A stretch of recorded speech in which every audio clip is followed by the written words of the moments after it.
Come this discussion, we are going to give you an overview of both workshop 1 and workshop 2. So please, we shall not take time, so bear with us as we give you an overview. So as far as workshop 1 is concerned, we have Serena Hotels Uganda Limited and Speak Resorts Uganda Limited undertaking a merger involving 5 hotels in Uganda.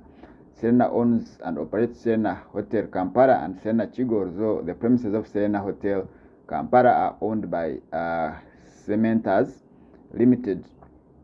So we can see the combined workforce consists of about 1,550 employees, including children engaged in part-time work and women working in hotel kitchens. So basically here we have 4 issues. The first issue, where there is an employer-employee relationship between the company and the different categories of persons engaged in for work. What will be included in human resource manual? What are the mandatory statutory obligations relating to health and safety required of the businesses in respect of employees at the work environment? What are the appropriate documents setting off each category of workers and the design of the matrix? So if we talk about the employer-employee relationship, we will look basically at the decision in Ready Mix Concrete Limited versus Minister of Pensions, which basically discuss the different tests for you to establish an employee relationship. We have the control test, the multiple test, and the integration test. So you'll have to look at that test to see whether these are employees or maybe independent contractors. You can also look at the decision in Godfrey Chamukama versus Makerere University, which defines the contract for services and contract of services. Issue 2, what will be included in the Human Rights Resource Manual?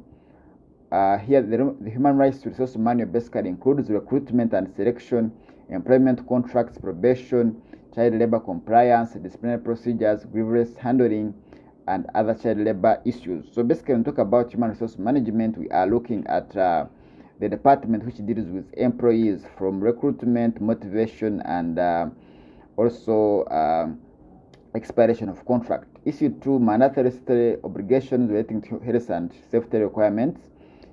Here we looked at safety of workplaces, section 3 of the Occupational Health Act.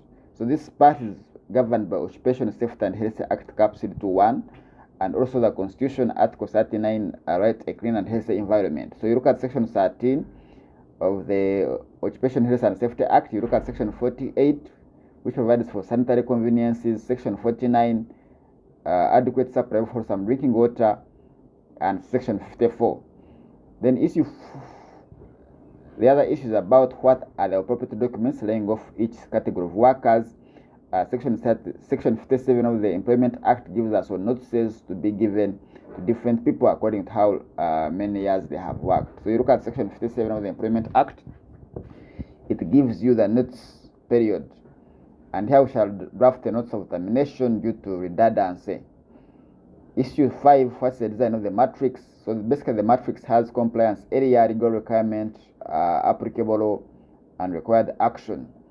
So here we look at employment contracts, written contracts, the Employment Act, issue of compliance contracts, child labor, working hours, leave entitlements, sexual harassment, occupational health and safety, fire safety, workers' compensation, NSF, payee, and data protection. So basically here we are looking at the employment area.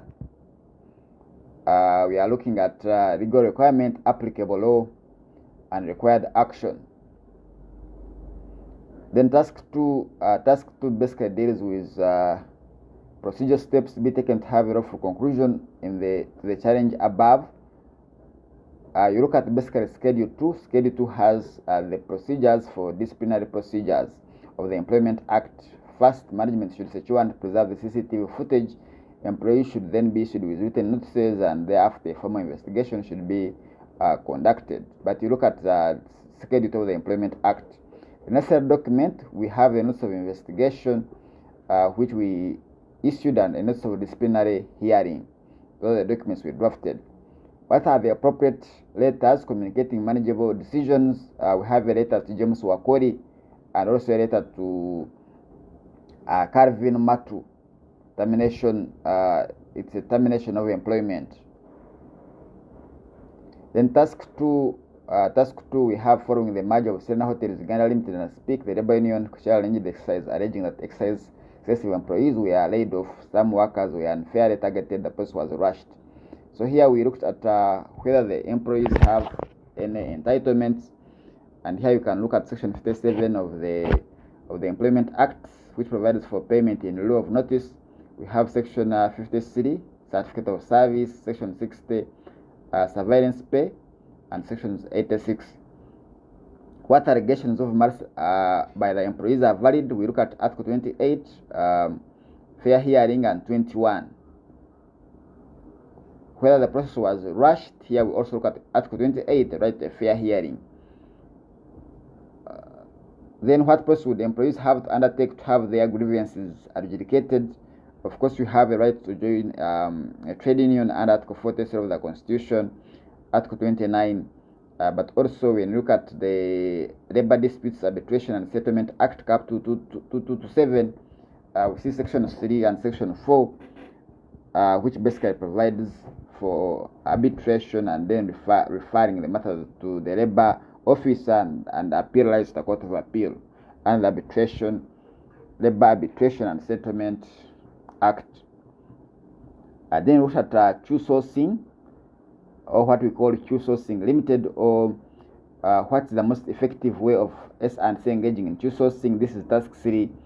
Remember, in the case of National Security Fund vs. MTN, the plaintiff sued the defendant under the recruitment of services contract, under which the defendant was to provide skilled and competent temporary staff for assignment required by MTN Uganda.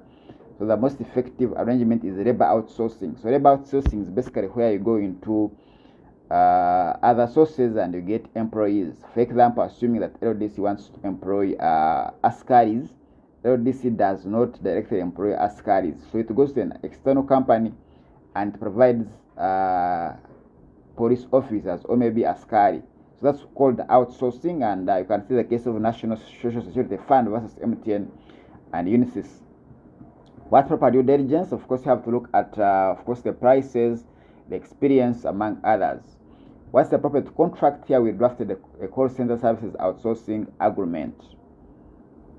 Task 3, assume that SSC and Select Employee Services of Judy Van Hunter. Here we are looking at employment of an external person or maybe a foreigner. You look at section 2 and section 59 of the section 2 of the Employment Act, but basically here if you're going to employ a foreigner, you have to follow the procedure in the Citizens and Migration Control Regulations, including application for the permit, and also basically section 59 of the Citizens and Migration Act. So you have to apply for the permit, attach a tax clearance certificate, appointment letter, and then they will give you a license. Then also we have a CO employment contract, which we drafted. It has basically the key clauses. We have appointment, term of employment, duties and responsibilities, remuneration and benefits, performance targets, leave entitlements, confidentiality, among others. Standard form employment contract, we have commencement date, job titles and duties, grievance procedures, leave entitlement, probation, working hours, and study benefit. So this is standard form contract. I also have a standard form contract of an independent contractor, which has scope of work, independent status, payment, tools and equipment, taxes, duration, liability, insurance, and termination. Then we go task 4, part A. We have Restaurant Brand International, is a Canadian national company, and we like to allow holders also establish operate a Burger King. So part A, we say the most appropriate is a franchise agreement. They can go for a franchise. So a franchise, you can look at the relationship in Cafe Javas. So basically here we drafted the franchise agreement. Then the next part was about, this is part B. Part B about Magaga Collins and MS Susan Collins. Yeah, it's a distributorship agreement, and we drafted a distributorship agreement. Distributorship agreement, basically here you allow a person to do, or you allow a person to give you products which you distribute. So here it's a distributorship agreement. Then lastly we have an agent, where we have the agent relationship. This was part C. Part C, we look at the agency, and then we drafted an agency agreement. Agent is basically defined in the Contracts Act. Defines an agent as a person employed to act or represent a principal in dealing with third parties. Then workshop 2, we are dealing with construction contracts. Part A, we have LDC with a contract with Zoro Construction Limited. So part A, we have issues. What are LDC's potential remedies in respect to the poor work done? Here we are guided by the defects, because we have a clause in the agreement, so we can rectification of the defect. That's the first remedy. If you look at clause 11, then we have recovery of overpayment. You look at clause 14, set off against future certificates, call the performance bond, clause 4.2, and then damages. So those are the remedies available with LDC. What documents should LDC rely on to process its claim? We have the contract agreement, letter of acceptance, bills of quantities, specifications, payment vouchers, and performance bond. All these ones are provided for by the contract. You can look at subclause 3.7. What is the necessary document to demand for a refund from the contract? So this was a demand notice. It was a demand notice which we drafted. Then task 2, what remedies does LDC have in respect of the narrow windows? We are guided by also the clauses, basically clause 10 in the agreement: refusal to issue taking over or compliance certificates, order rectification, recover cost of rectification, and set off against payments. You can see the case of East Ham Corporation versus Bernard Sunry. Issue 2, what is the necessary document if LDC decided to pursue a claim against Stanbic? Draft the necessary document. So basically this document was a notice of demand and adverse payment guarantee issued in favor of the Road Development Center. What documentation will you require to defend LDC against the claim? We have the contract agreement, letter of acceptance, FDI, conditions of contract, and approved program of workers. Task 3, assume that LDC and other contractors resolved their disputes above with your help as FDI educator. They are now ready to embark on phase 3 of the project. What's the process of a successful handover of the site? So basically here we are guided by subclause 2.1, right of access to site, which requires the employer to give the contractor possession and access to the site. The following should be completed: joint site inspection, site handover, confirmation, verification, handover of drawings, confirmation of valid insurances.